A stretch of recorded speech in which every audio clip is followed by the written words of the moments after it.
नमस्कार मित्रांनो, स्वागत आहे तुमचं आवड गणिताच्या या चॅनलमध्ये। नुकतंच आपण सर्कल हा लेसन स्टार्ट केला होता आणि या सर्कल या लेसनचं लेक्चर नंबर 16 आज आपण बघणार आहे। या आधीचे लेक्चर्स तुम्हाला बघायचे असतील तर त्याची लिंक आपण डिस्क्रिप्शन मध्ये दिलेली आहे। त्याचप्रमाणे क्लास 10 चे बाकीचे लेसन ही आपण अपलोड केलेले आहेत, त्याची ही लिंक आपण लेसन वाइज प्लेलिस्ट मध्ये दिलेली आहे डिस्क्रिप्शन मध्ये, ती तुम्ही बघू शकता। तर चला स्टार्ट करू आजच्या व्हिडिओला। पण त्याआधी चॅनलवर नवीन आणि पहिल्यांदाच आला असाल तर चॅनलला नक्की सबस्क्राइब करा। व्हिडिओ आवडला तर व्हिडिओला लाईक करा, मित्रांना शेअर करा, जेणेकरून त्यांनाही आपल्या व्हिडिओची जास्तीत जास्त मदत होईल। तर मग बघूया आजचा प्रॅक्टिस सेट 3.5। यासाठी जे लागणारे थेरम आहेत ते आपण मागच्या व्हिडिओज मध्ये बघितलेले आहेत आणि आपण लेसन वाइज प्लेलिस्ट ही दिलेली आहे, तिथे तुम्ही चेक करू शकता। तर मग बघू प्रॅक्टिस सेट 3.5 मधला फर्स्ट क्वेश्चन काय आहे। In a figure ray PQ touches the circle at point Q। आता बघा PQ काय करतं, Q मध्ये इंटरसेक्ट करतं, ठीक आहे। Then PQ is equals to 12, म्हणजे PQ किती दिलेलं आहे आपल्याला, 12 दिलेलं आहे। PR इज इक्वल्स टू किती दिलेलं आहे, इथं 8 दिलेलं आहे आणि आपल्याला फाइंड काय करायचंय तर RS एक फाइंड करायचंय आणि दुसरं काय आपलं PS हे आपल्याला काय करायचंय फाइंड करायचं आहे।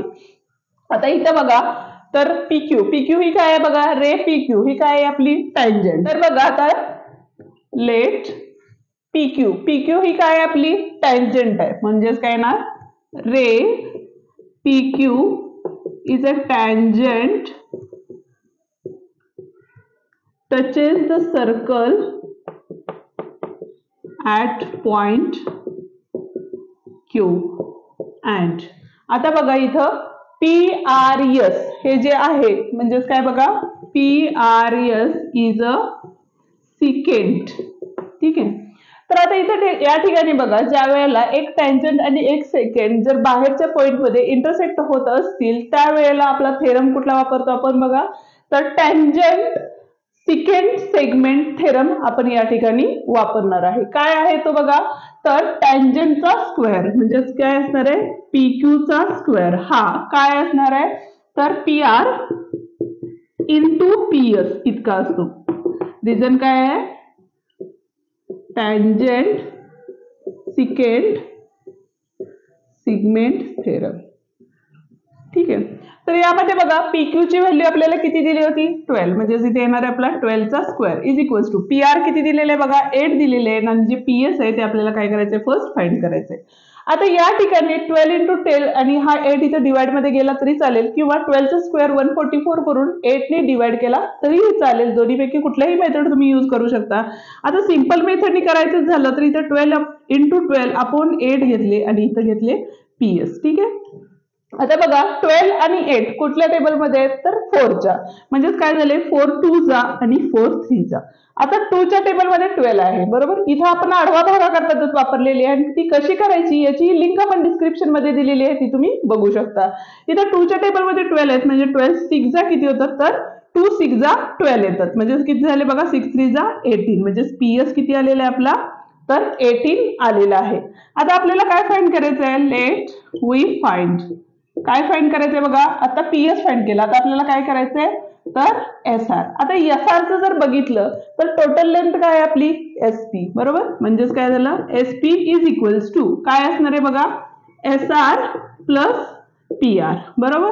आता SP किती काढली होती आपण, SP किंवा PS किती होतं 18 बरोबर, ते इथं सबस्टिट्यूट केले इज इक्वल्स टू SR ची व्हॅल्यू काय आहे ती आपल्याला फाइंड करायची आहे प्लस PR ची व्हॅल्यू किती आहे 8। आता हे प्लस होतं अपोजिट साइडला आल्यानंतर काय झाले मायनस झाले is equals to SR, therefore SR is equals to 18 minus 8 म्हणजे किती झाले आपले 10 आलेले आहेत, म्हणजे इथला आन्सर किती आला आपला 10 आलं आणि इथला आन्सर किती आला आपला 18 आलेलं आहे। सेकंड वन एक्झाम्पल आपण बघतोय, तर यामध्ये बघा in a figure chord MN and chord RS। आता बघा MN आणि RS intersect at point D या पॉइंट मध्ये इंटरसेक्ट होतात, ठीक आहे। फर्स्ट मध्ये दिले त्यामध्ये सब क्वेश्चन दिलेत, RD इज इक्वल्स टू 15 दिले। आता बघा फर्स्ट आपण राईट करून घेऊया लेट, आता 2 क्वेश्चन्स आहेत आपले त्यामुळे इथं लेट फर्स्ट काय असणार आहे बघा, काय सांगितलेलं आपल्याला गिवन जे दिलेलं आहे ते लिहून घ्यायचं असतं आपल्याला, त्यामुळे कॉर्ड MN अँड कॉर्ड कुठली आहे आपली RS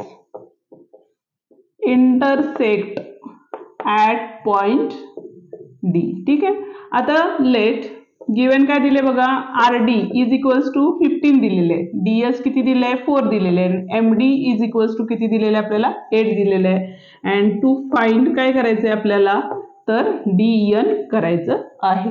आता बघा इथं आपल्याला काय करायला लागेल, by the theorem of internal divisions of the chord हा थेरम आपल्याला यूज करायला लागेल.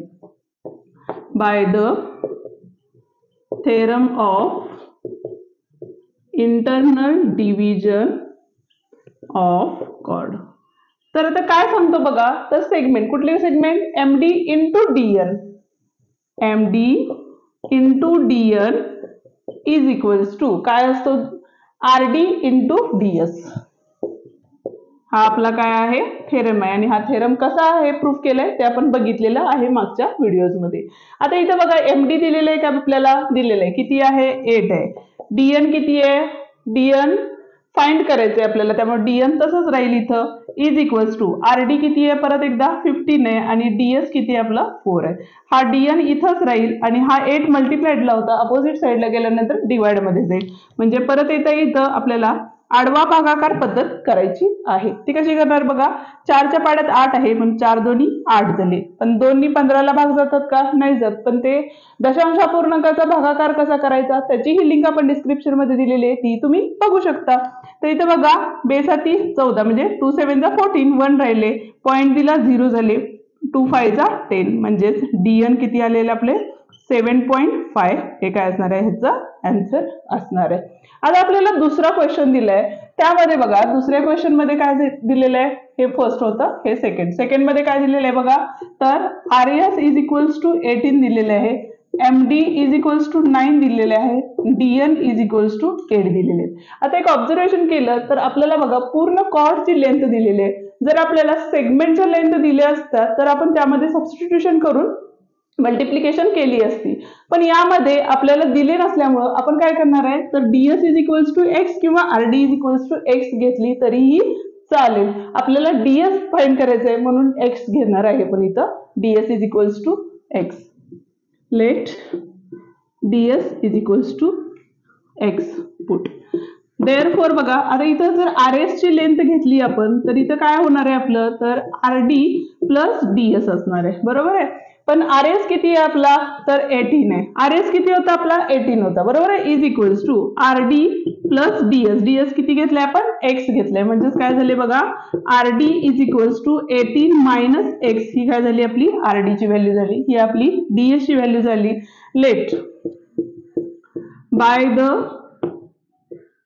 Theorem of internal division chord, ठीक आहे, काय सांगतो आपला थेरम तर RD into DS is equals to काय असणार आहे इथं MD इंटू DN असणार आहे, बरोबर आहे. आता दिलेल्या ज्या व्हॅल्यू होत्या त्यामध्ये इथं सबस्टिट्यूट करणार आहे. RD किती होता आपला तर 18 मायनस x होता, 18 मायनस x इंटू DS किती होता आपला x घेतलेला आहे आपण already is equals to MD किती होता 9 आणि DN किती आहे आपला 8. आता 8 9 किती झाले बघा 72 झालेले आहेत. इथं x ने आतमध्ये मल्टिप्लाइड केलं तर या ठिकाणी काय होणार आहे बघा 18x minus x square is equals to 7. आता या ठिकाणी क्वाड्रॅटिक इक्वेशन तयार झालेले आहे आणि क्वाड्रॅटिक इक्वेशन कशा सॉल्व्ह करायचे हेही आपण व्हिडिओमध्ये बघितलेले आहेत. हा लेसन आपला ऑलरेडी अपलोड करून झालेला आहे. आता या प्लस होता तर इकडे गेल्यानंतर मायनस होईल म्हणजे x स्क्वेअर 18 प्लस होते इथं आले मायनस 72 इज इक्वल्स टू 0. आता या ठिकाणी बघा आपल्याला फॅक्टरायझेशन मेथड्स करायला लागतील. आता 72 कोणत्या टेबलमध्ये येतात तर फॅक्टरायझेशन केले तर बघा 12 म्हणजे 12 6 जा 72 होतात.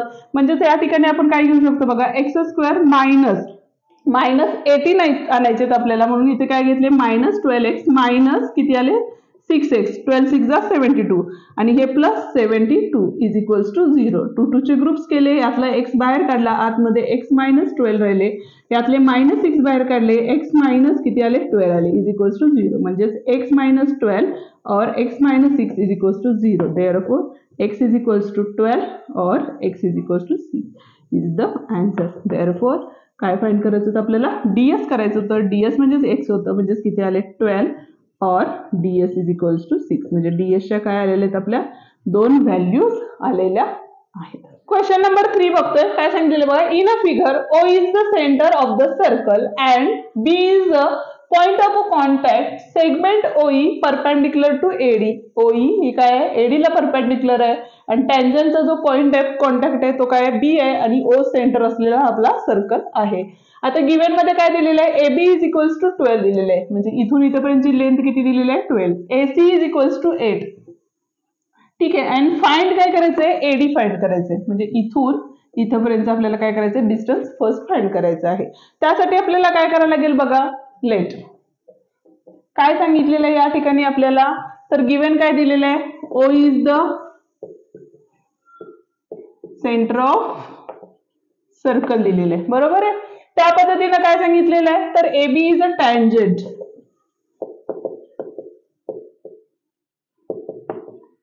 Tangent touches the circle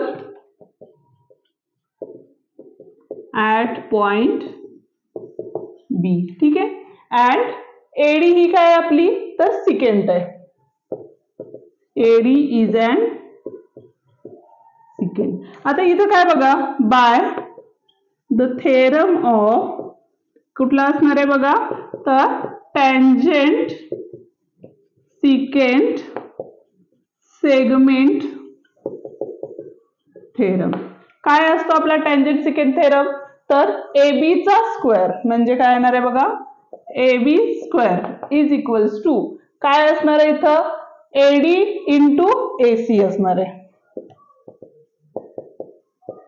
ठीक आहे. आता AB चा स्क्वेअर, AB किती दिलेले आहे आपल्याला, तर 12 दिलेले आहे, म्हणजे इथे येणार आहे आपला 12 चा square is equals to AD किती आहे आपला, AD 8. AD ऑलरेडी आपल्याला फाइंड करायचं आहे आणि AC किती आहे आपला 8 आहे, बरोबर.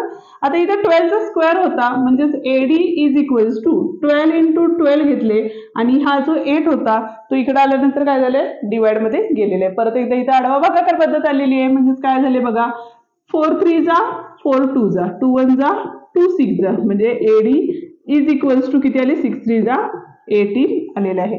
म्हणजे होल लेंथ किती आली आपली, 18 आली. लेंथ किती आलेली आपली, 18 आलेली आहे. आता आपल्याला फाइंड काय करायचंय, तर DC फाइंड करायचंय. आता DC म्हणजेच कुठली बघा, इथून इथपर्यंतची जी कॉर्ड आहे ती आपल्याला फाइंड करायची. म्हणजेच काय होईल बघा, लेट काय असणार आहे, AD इज इक्वल्स टू काय होतं आपलं, DC प्लस AC. आता AD किती होता आपला, आत्ताच काढलं होतं 18. हा AC किती होता, तर 8 होता. हा प्लस होता, इकडे आल्यानंतर काय होईल, मायनस होईल, इज इक्वल्स टू DC. म्हणजे DC इज इक्वल्स टू किती आले आपले, 10 आलेले. ठीक आहे. आता नेक्स्ट जी लेंथ आहे ती काय आहे आपली, तर DE दिलेली आहे. DE आपल्याला फाइंड करायचे. आता बघा, जेव्हा सेंटर ऑफ द सर्कल पासून ज्यावेळेला कॉर्ड वरती परपेंडिक्युलर असतो त्यावेळेला ती कॉर्ड काय होती, तर बायसेक्ट होती. म्हणजेच हे आपलं सेकंड वन झालं. आता थर्ड वनचं बघा, काय करणार आहे आपण, लेट काय दिलं होतं आपल्याला, तर segment OE perpendicular segment AD दिलेलं आहे. The perpendicular drawn from center of circle sect the chord.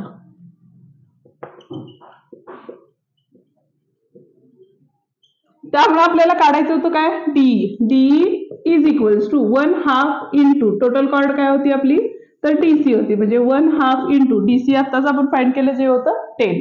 मग इथं आले 10. म्हणजेच बघा 2 1 जा 2 5 जा, म्हणजेच DE इज इक्वल्स टू काय असणार आहे आपले, तर 5 असणार आहे. आणि हे आपल्याला काय करायचं होतं, फाइंड करायचं होतं. चौथा क्वेश्चन बघतोय आणि चौथ्या क्वेश्चन मध्ये आपल्याला काय सांगितलेलं बघा, in a figure if PQ is equals to 6. PQ किती दिलेलं आपल्याला, 6 दिलेलं आहे. QR इज इक्वल्स टू किती दिलेलं आहे आपल्याला, 10 दिलेलं आहे. And PS is equals to किती दिलेलं आहे आपल्याला, 8 दिलेलं आहे. आणि TS आपल्याला इथून इथपर्यंतचे फाइंड करायचे. जर बघा कॉर्ड टचेस इंटरनली असतील त्यावेळेला काय असतं, तर आपल्याला टोटल लेंथ PR ची लागते, बरोबर आहे. इथून इथपर्यंतची जी लेंथ आहे ती लागते. म्हणून लेट गिव्हन काय दिलेलं आहे आपल्याला, काय दिले बघा, PQ is equals to 6, QR is equals to 10 and PS is equals to 8 दिलेले. म्हणून PR इज इक्वल्स टू काय करणार आहे आपण, PQ प्लस QR असणार आहे. PQ plus QR. का, तर हे सगळे काय आहेत आपले P dash Q dash R म्हणजे कोलिनियर पॉइंट्स आहेत. आता व्हॅल्यू कशाच्या माहिती आहेत बघा, आपल्याला पी आर ची फाइंड करायची म्हणजे P R is equals to P Q किती आहे आपली 6 प्लस क्यू आर किती आहे आपला तर 10 म्हणजे P R is equals to किती आलेले आपले 16 आलेले आहेत. आता आपण काय करणार आहे तर chord touches externally by the theorem of external division of chords. तर काय आहे बघा थेरम काय असतो तर P Q into P R, P Q into P R is equals to इथं पण सेम तसंच PS into PT, PS into PT. आता गिव्हन व्हॅल्यूज कशा कशाचे आहेत बघा, पीक्यू ची माहिती आहे किती आहे 6 आहे, पी आर ची आपण आताच फाइंड केली 16, पीएस किती आहे 8 आहे आणि एस पीटी आपल्याला फर्स्ट काय करायला लागेल काढून घ्यावं लागेल. म्हणजेच परत एकदा आडवा भागाकार पद्धत करायला गेली इथं गुणाकारात होते, इकडे आल्यानंतर काय होईल भागाकारात होतील. म्हणजेच PT is equals to 16 into 6 upon 8 आलेले. ठीक आहे, 8 वन जा 8, 8 टू जा 16, परत एकदा आडवा भागाकार पद्धत आणि 6 टू जा किती आलेले आहेत तिथं 12 आलेले आहेत. आडवा भागाकार तुम्हाला अजूनही समजत नसेल तर त्याची लिंक आपण डिस्क्रिप्शन मध्ये दिलेली आहे, ती तुम्ही बघू शकता. पीटीचा डिस्टन्स होल पी पासून टी पर्यंतचा डिस्टन्स किती आलेला आहे आपला 12 आलेला आहे बरोबर आहे. पण आपल्याला फाइंड काय करायचंय तर टीएस फाइंड करायचंय. Therefore TS is equals to PT minus काय असणार आहे आपले पीएस असणार आहे. इथं पण रिजन असणार आहे P dash S dash T कारण कोलिनियर पॉइंट्स आहेत आपले. पण इथं बघा पीटी किती आहे आपला पीटी आताच काढला 12 मायनस पीएस किती होता 8 म्हणजे हे किती आलं टीएस इज इक्वल्स टू किती आलेलं आहे आपल्या आन्सर 4 आलेलं. क्वेश्चन काय दिलेलं आहे बघा fifth, in a figure segment EF is a diameter. EF ही काय आपली डायमीटर आहे. Let EF is a diameter. ठीक आहे, नेक्स्ट काय सांगितलेलं आहे बघा तर segment DF is a tangent. DF ही काय आहे आपली tangent. Segment DF is a tangent. ठीक आहे, आणि काय सांगितलं the radius of the circle is R. जी रेडियस असणार आहे ती किती असणार आहे आपली आर असणार आहे. ओके, तर बघा prove that DE into EG किंवा GE is equals to 4r square हे आपल्याला प्रूव्ह करायचंय. आता या ठिकाणी बघा कुठला थेरम यूज करणार आहे आपण तर tangent secant segment theorem first use करणार आहे. म्हणून therefore by theorem of tangent secant segment theorem काय असणार आहे बघा तर डीएफ चा स्क्वेअर म्हणजे टँजंटचा स्क्वेअर हा काय असतो तर डीजी इंटू डीई इतका असतो. डीई इंटू काय असणार आहे आपला डीजी असणार आहे बरोबर. इथं काय करणार आहे फ्रॉम फर्स्ट द्या. आता काय बघा रेडियस परपेंडिक्युलर टू काय असती टँजंट असती. देअरफॉर इन अ ट्रायंगल कुठला ट्रायंगल घेतला आपण डीएफई घेतला, डीएफई घेतला तर angle of DFE is equals to 90 degree by tangent theorem by Pythagoras theorem. आता आपण काय यूज करणार आहे पायथागोरस थेरम यूज करणार आहे बाय थेरम ऑफ पायथागोरस. ठीक आहे, पायथागोरस थेरम काय सांगतो बघा हायपोटेनसचा स्क्वेअर काय आहे बघा आपली हायपोटेनस डी चा स्क्वेअर हा काय राहिलेल्या बाजूंच्या वर्गांच्या बेरजे इतका असतो. Sum of the remaining 2 sides बरोबर आहे. आता या ठिकाणी बघा DF square is equals to काय असणार आहे डीएफ इंटू डीजी. पण ईआर स्क्वेअर म्हणजेच काय झालं बघा तर डायमीटर आहे. डायमीटर ही काय असते रेडियसच्या डबल असती. म्हणजे तिथे काय होणार आहे जो हा डीएफ होता तिकडे घेतला तर इथं काय होईल किंवा ER square is equals to DE square minus DF square. आता ER म्हणजेच काय झाले आर आणि आर म्हणजेच किती झाले 2 times of R bracket square घेणार आहे आपण बरोबर. त्याच पद्धतीनं इथं काय असणार आहे हा डीई तसंच राहिला मायनस डीएफ म्हणजेच काय घेतलं होतं बघा आपण इन ब्रॅकेट घेतले डीईचं स्क्वेअर इथं आहे इथं आले डीई इंटू डीजी आली बरोबर. इथं रिझन लिहा फ्रॉम फर्स्ट. आता या ठिकाणी बघा 2r चा स्क्वेअर 2r चा स्क्वेअर म्हणजेच काय आलं आपले तर 4r स्क्वेअर झाले. हा डीई स्क्वेअर आणि इथं डीई होता त्यामुळे एक डीई काय केला आपण बाहेर काढला आतमध्ये काय राहिली स्क्वेअर मधला एक डीई राहिला मायनस हे साईन आणि इथला डी जी राहिलेला आहे. ठीक आहे. इथं रिझन 2r² रिझन काय असणार आहे? Diameter is double of radius. ठीक आहे. आता बघा डीई मायनस डीजी, डीई मायनस डीजी केलं तर आपल्याला काय मिळणार आहे? इजी मिळणार आहे. म्हणजेच इथं काय असणार आहे आपले? DE into EG. कशावरून? तर D dash G dash E म्हणजे D G E are the collinear points. आणि आपल्याला प्रूव्ह काय करायचं होतं बघा, तर डीई ह्या फक्त साईड चेंज केली आपण, डीई इंटू जीई, इथं आपण इजी लिहिले किंवा जीई दोन्हीही चालतं, आणि r², हेन्स द प्रूफ. हे इथं प्रूफ संपलेलं आहे. व्हिडिओ या ठिकाणी संपलेला आहे. व्हिडिओ आवडल्यास व्हिडिओला लाईक, शेअर आणि कमेंट करायला विसरू नका. त्याच पद्धतीने चॅनलवर नवीन आणि पहिल्यांदाच आला असाल तर चॅनलला नक्की सबस्क्राईब करा, बेल आयकॉन दाबा, जेणेकरून आपल्या नवीन आलेल्या व्हिडिओची नोटिफिकेशन तुमच्यापर्यंत लवकरात लवकर पोहोचेल. थँक्यू.